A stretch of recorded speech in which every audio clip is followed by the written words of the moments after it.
I paid for everything, but they called me selfish. The Disney trip that broke my marriage. Can you imagine this? You've planned the ultimate Disney family getaway. You've paid for everything, the tickets, the stay, even a second camper so extended family can join the magic. But the moment they arrive, they walk straight past thank you and into this isn't good enough. And then they try to swap campers with you, even though you've got a toddler, a bad back, and a carefully thought out plan. What happens when generosity meets entitlement? When you're forced to defend your space, not just for comfort, but for your sanity and your child's well-being? This is one of those family trip stories where the magic of Disney meets the drama of real life. Family vacations, especially Disney ones, are supposed to be magical. Fairy tales, fireworks, unforgettable memories. But sometimes, they reveal the not-so-magical side of your in-laws faster than any villain at the park.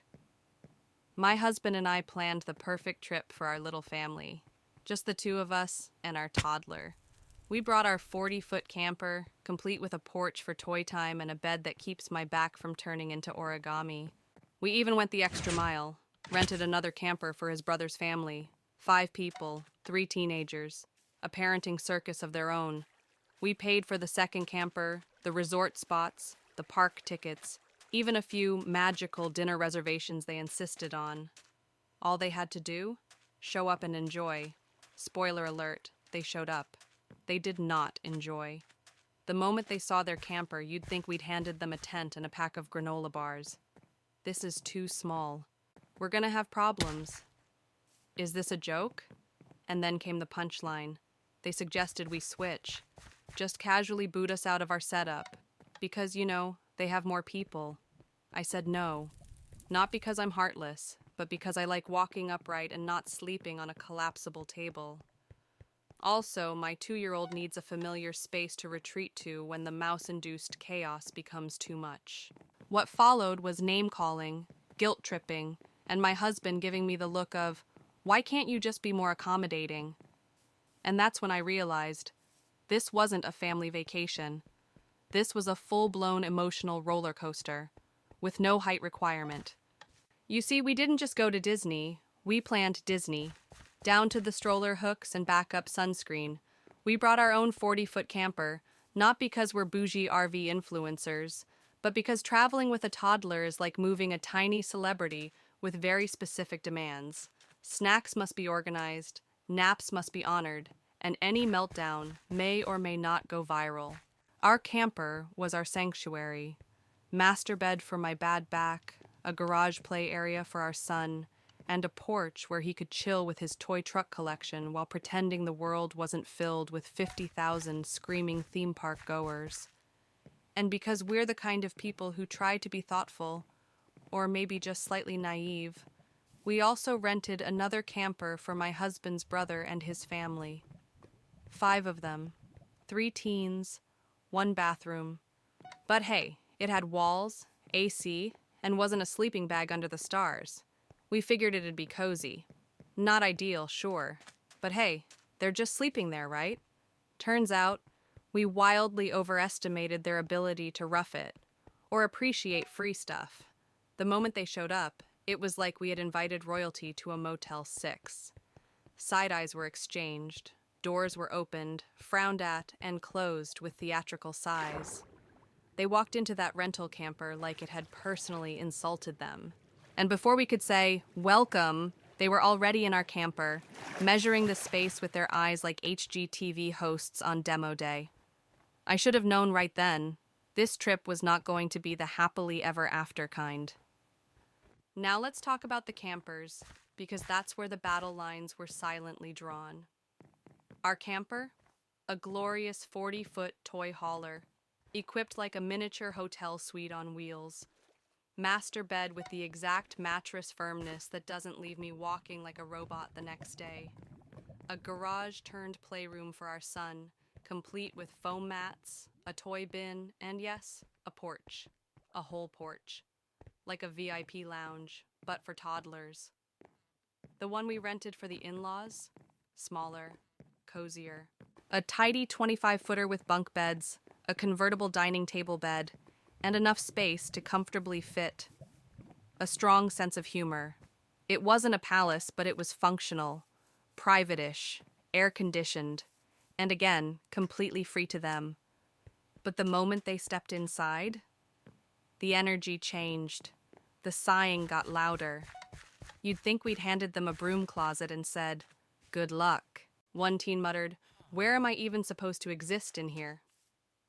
I almost offered him the metaphysical answer, but held back. Within minutes, they floated the idea, oh so casually, that maybe, just maybe, we should swap. "You guys are only 3 people. We're 5. It just makes sense," they said, like they were talking about rearranging patio chairs, not asking us to give up the space we built for our child's peace and my spinal survival. And that, my friends, is when I realized generosity has a shelf life, especially when people mistake it for a doormat.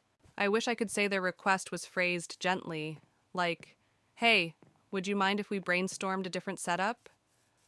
But no, it was more of a hostile takeover in polite casual clothing. "We'll just stay here," they announced, already halfway through our camper door, like it was a real estate showing and they'd just shouted, "Sold." I blinked. "Wait, here?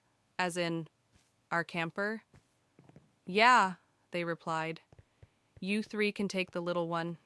It's just logical." Logical, like math, as if this were some cold calculation where my back, my toddler's meltdown zones, and my right to not sleep on a foldable table didn't count. I reminded them, gently but firmly, that we brought our camper specifically for our son. He's 2. That magical age when a sugar crash and an overstimulating crowd can turn him into a pint-sized tornado. This space wasn't luxury. It was survival. But they weren't hearing me. One of them mumbled, "Can't believe this is what you rented for us." Another added, "It's really disappointing." And somewhere in the middle of that pity parade, I realized this wasn't about space. This was about entitlement dressed up as inconvenience. And then came the cherry on top. "Why did your husband even marry you?" Oh, it escalated from room complaints to personal attacks faster than Space Mountain drops. I hadn't just denied them a mattress. Apparently, I had committed a crime against family unity. And my husband? He stood there, watching. That was the moment I realized this trip wasn't just testing my patience, it was quietly testing my marriage. After the attempted camper coup and the passive-aggressive mutterings, I thought maybe, they'd cool off, sleep it off, and wake up realizing they were, still at Disney. But no.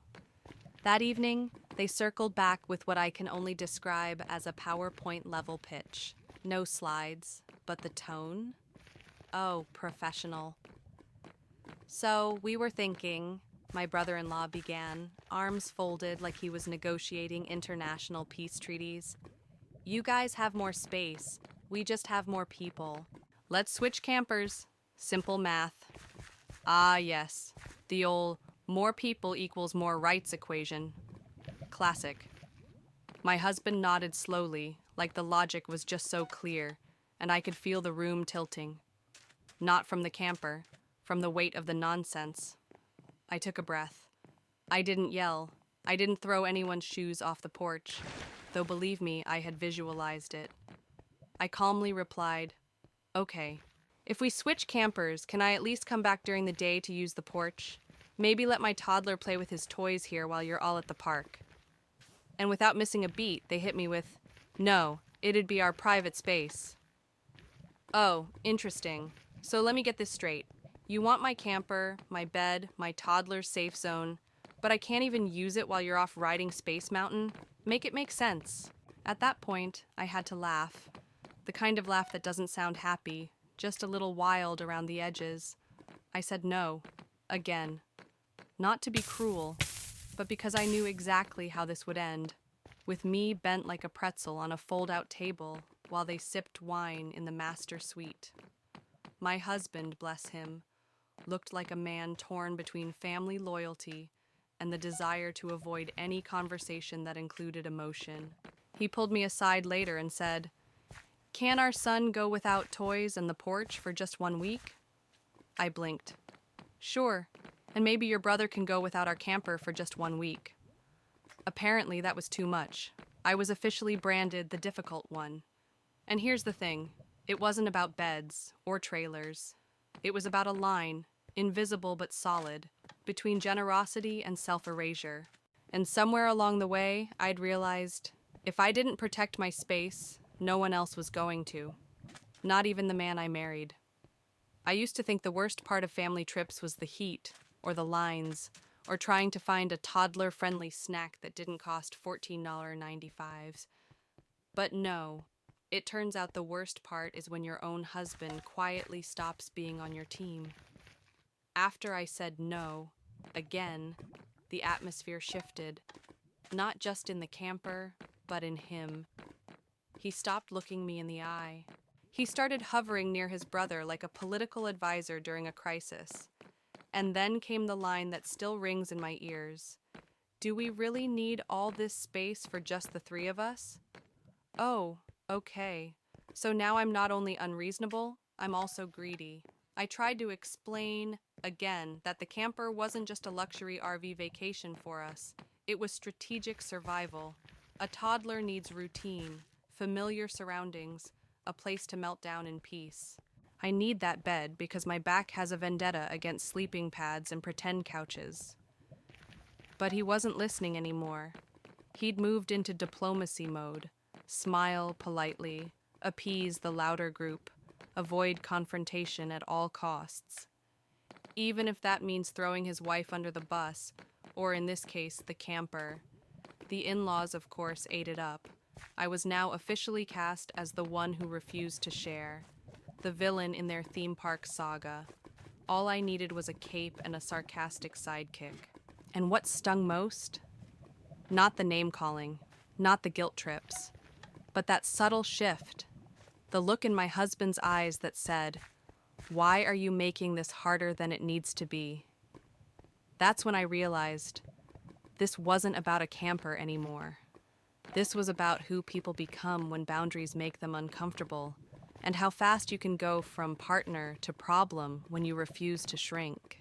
You know that moment when you're still holding on to hope, that fragile, naive hope that maybe, just maybe, Reason will walk into the room and sit down with everyone else? Yeah, that was me. So I made one last offer, one last olive branch, because despite everything, I was still trying to be fair, still trying not to be that person. I said, "Okay, if we're going to swap campers, even though I don't agree, can I at least come back here during the day while you're at the park? Let my toddler nap here, play, watch TV, maybe just exist in his space?" It felt reasonable, generous even, but apparently generosity only flows one way in this family, and I was standing at the wrong end of the river. "No," they replied flatly, "that would be our private space." Ah, so now privacy matters. Funny, because just 2 hours earlier, they were stomping through our camper like it was an open house with free samples. But suddenly, if they get to claim it, it becomes sacred ground. No kids, no visits, no trace of us. That's when something clicked. Something quiet but sharp. This wasn't about beds or space or comfort. This was about control, about rewriting the rules mid-vacation, with a smile that says family, and a tone that says my way or the highway. And I wasn't playing along anymore. I looked at them, then at my husband, then at the camper, the one I had packed with snacks, toys, meds, tiny socks, and toddler-sized peace of mind. "Then the answer is no," I said, clear, calm, unapologetic. And in that moment, I realized boundaries aren't selfish.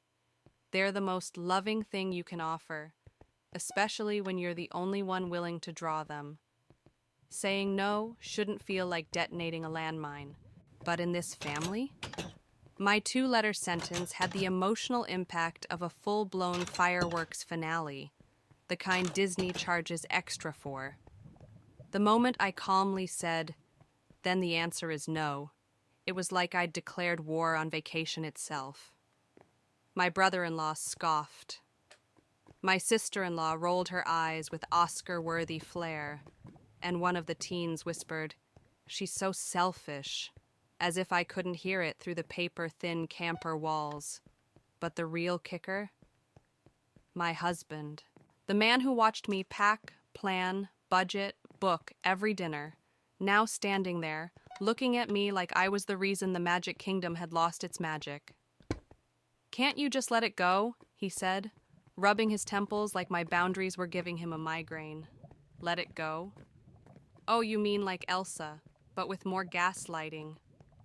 I wanted to scream, but instead, I did the most dangerous thing a woman can do in a family crisis. I stayed quiet and let the silence speak for me. Because here's the truth. I wasn't ruining this trip. I was saving what little was left of myself. I wasn't the villain for needing space.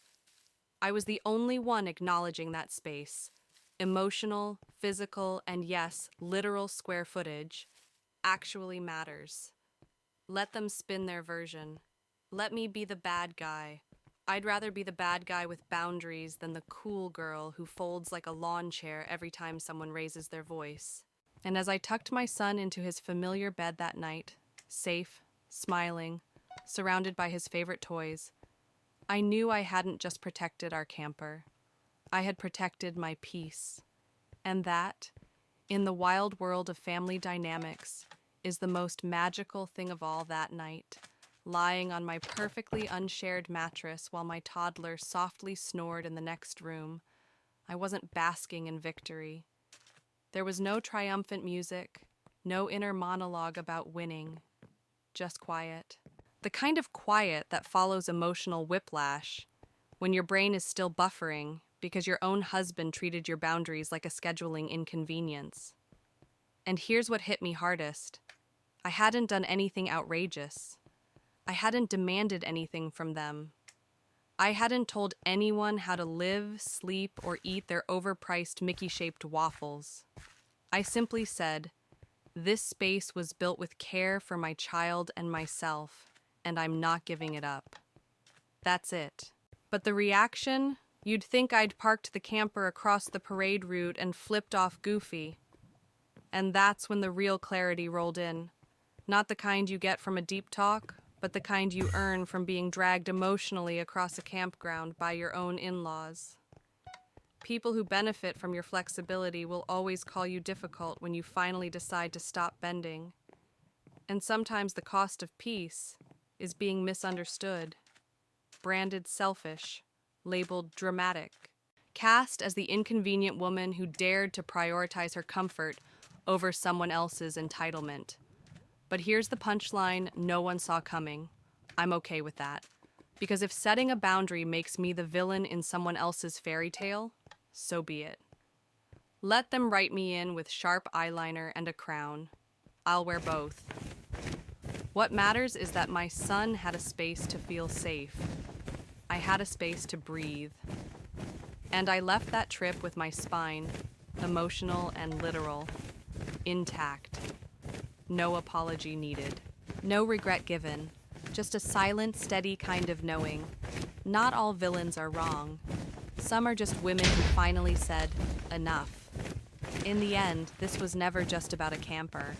It was a quiet but profound lesson in how kindness, without boundaries, can quietly become expectation.